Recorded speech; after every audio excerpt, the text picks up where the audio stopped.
Donc moi je suis installé à Montréal, j'ai loué une maison, je suis avec mes enfants, la mère de mes enfants, et Amélie est là. Alors on commence à se voir. Moi je travaille, hein. Elle me dit viens au match. J'ai dit mais les matchs c'est après-midi, je travaille. Elle me dit viens au match. Donc je vais au match, à un match qui était un 8e de finale, et elle gagne les doigts dans le nez. Et à partir de là, elle me dit si tu viens pas au match suivant, je joue pas. Donc j'ai organisé toutes mes séances de travail en fonction d'Amélie. Et donc il y a eu le quart de finale, elle a gagné les doigts dans le nez. Et après il y avait la demi-finale. La veille de la demi-finale, elle vient manger à la maison. Il est 1h30 du matin. Et puis elle parle, et on parle de la vie, de tout, de plein de choses.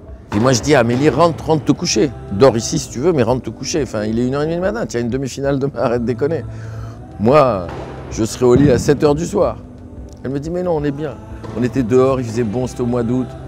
On était dans le jardin, on avait bien mangé. Et j'étais super inquiet, je me sentais super coupable. Parce que je me disais, si demain elle joue mal, parce qu'elle s'est couchée tard, elle me dit, t'inquiète pas, tout va bien.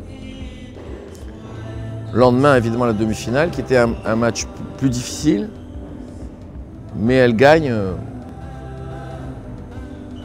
avec une classe incroyable. Et puis après, il y a eu la finale. Elle a gagné, facile. On était fous de joie. Là, j'aurais été sur le terrain pour saluer à la place d'Amélie tellement j'étais content. Et en plus, c'est une personne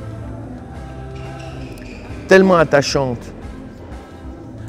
et qui, de mon point de vue à moi, n'a pas eu, en tout cas en France, la reconnaissance qu'elle aurait méritée. Quel est le tennisman français qui a gagné 2 grands chelems? Quel est le tennisman français qui a été numéro 1 mondial? Fille ou garçon?